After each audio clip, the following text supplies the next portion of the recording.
पक्ष भी रखते हैं। लेकिन मैं ये कहना चाहता हूं अपने साथियों से, आपको डरने की कोई बात नहीं है। कोई कुछ कहता रहो, अगले 2 साल 2 महीने आप डटकर अपने लिए लड़ाई लड़ो। मैं टिकट लेके आऊंगा हुड्डा साहब के आशीर्वाद से। आप बेफिक्र रहो इस बात की। लेकिन जो ये प्रचार करते हैं कि भाई 3-3 पार्टी छोड़कर आए हैं, कोई 2-2 3-3 पार्टी 4-4 पार्टी घूमकर आ रहा है और कांग्रेस में आते ही ये सोचते कि टिकट मिल जाएगी, तो ऐसा नहीं है।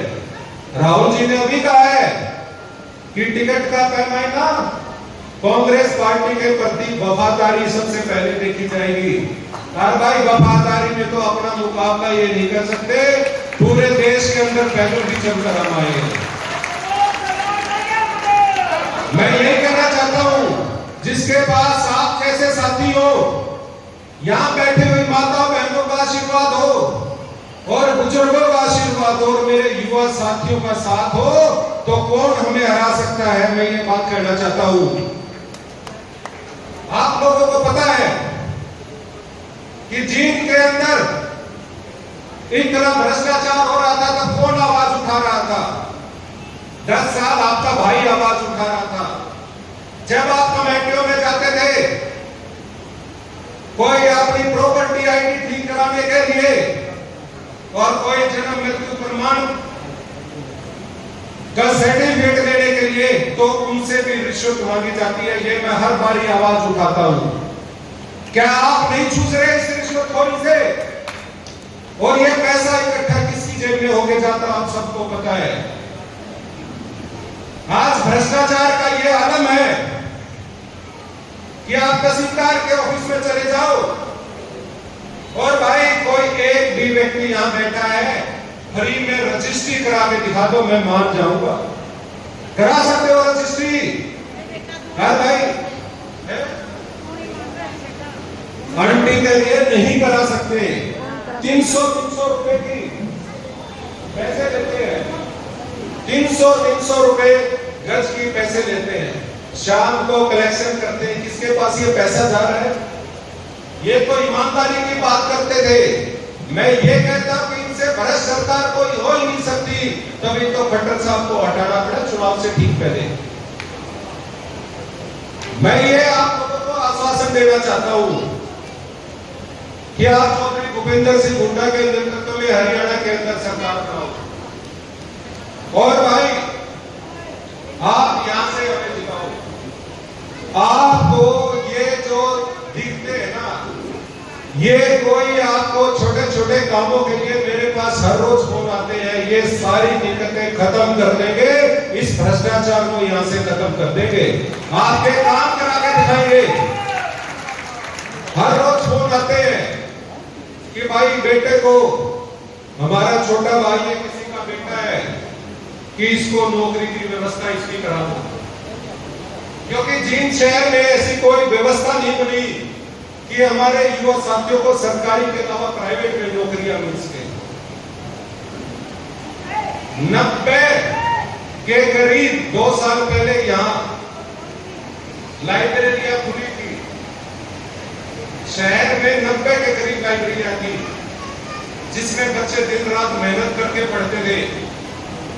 और पिछले 2 साल में सारी बंद होगी और उनकी जगह क्या खुल गए? विदेश में भेजने वालों के दफ्तर खुल गए। जींद के अंदर 50-50 लाख रुपए माँ बाप को मजबूर होकर अपनी जमीन जायदाद बेचकर उनको अपने बच्चों को रिस्क लेकर विदेश में भेजना पड़ रहा है, क्योंकि यहाँ कभी पेपर आउट हो जाता है। 2 लाख हरियाणा के अंदर नौकरियां सरकारी खाली है, लेकिन सरकार लगा नहीं रही। जो बच्चा मेहनत करता उसका विश्वास ही सरकार से उठ गया है। सुबह सुबह जब कई बार हम कहीं जाते थे तो 4-5 बजे किसी रोड पर निकल जाते थे, युवा साथियों को प्रैक्टिस करते देखते थे। हर गांव में युवा साथी प्रैक्टिस करते थे। भाई आप नहीं दिखाई देते, जब से ये स्कीम लेके आए हैं, आप वो साथी भी दिखाई देते, क्योंकि पूरे गणतंत्र विश्वास उठ चुका है। मैं तो साथियों ये कहना चाहता हूं कि सही समय आ गया है और हुड्डा साहब ने, दीपेंद्र हुड्डा जी ने आपसे वादा कर रखा है कि भाई कांग्रेस की सरकार बनेगी तो हुड्डा साहब ने कहा कि भाई पहली कलम से 6,000 रुपए बुढ़ापा पेंशन कर दूंगा। हमारे बहुत सारे यहाँ दलित भाई बैठे हैं, उन्होंने कहा है कि भाई 100 गज के प्लॉट भी दूंगा और 2 कमरे का सेट भी बना कर दूंगा। 2 लाख हरियाणा के अंदर नौकरियां खाली है, सबसे पहले युवाओं को उसमें लगाऊंगा। तो ऐसे बहुत सारे वादे हुए हैं, वो सारे हम अपनी सरकार बनते ही करेंगे। लेकिन साथियों, आज जो ये कार्यकर्ता सम्मेलन बनाया है, क्योंकि मैं भी कई दिन से लगा हुआ था और बहुत सारे साथियों से भी ये राय सुमारी हुई कि भाई कुछ बड़ा करना चाहिए, तो मैं कहा भाई बड़ा क्या कर सकते हो। आपने पिछली बिल्कुल गर्मी के अंदर इतनी बड़ी रैली करके दिखाई दी, तो बोले जी अब की बार रैली नहीं कुछ और करो। मैं भाई और तो यही बचा है कि 2013 में 7 दिन 128 किलोमीटर की यात्रा हमने की थी। तब भाई यात्रा करते, तब भाई हमारे सारे साथी ये बोले जी एक और पैदल यात्रा निकाल दो। पैदल यात्रा जब निकाली थी तो टिकट भी आई थी, चुनाव भी लड़े थे और अब की बार मौका है। तो मैं तो सारे यहाँ बुजुर्गों, नौजवान साथियों से, माता बहनों से कहना चाहता हूँ कि एक बार और ये आखिरी टाइम आ रहा है, इसमें जोर लगाने की बात आती है तो भाई साथ दोगे, क्या करोगे? हाथ खड़ा करके बता दो। सारे दोगे साथ? सारे दोगे? डिप्टी साहब पीछे रखकर आ जाओ भाई। सारे दोगे? प्रवीण मामन बताओ जी।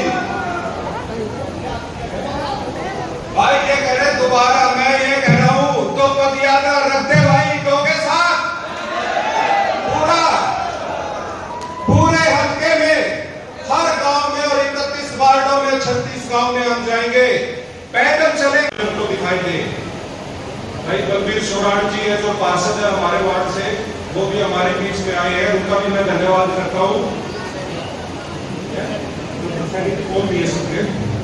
साथियों, सारे भाई एक तो आपके लिए खाने की व्यवस्था कर रखी है और मैं सबसे भी आप थोड़े से जो साथी चलना चाहे जब तैयार हो, मैं तो हर गांव में आऊंगा, शहर के 31 वार्ड में भी आऊंगा और हर व्यक्ति की आवाज सुनेंगे, हर व्यक्ति से संवाद करने की कोशिश करेंगे ताकि आपकी बात जो है हम ऊपर तक पहुंचा सके।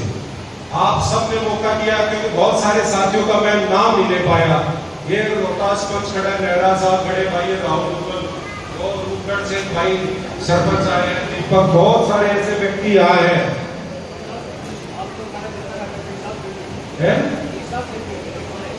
क्या क्या कह रहे हो?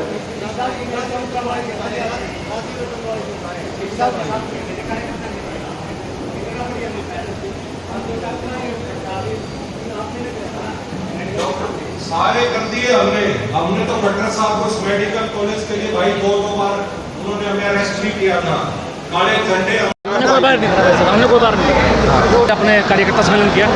किस तरीके की रणनीति बना रहे हैं आप चुनाव को लेकर?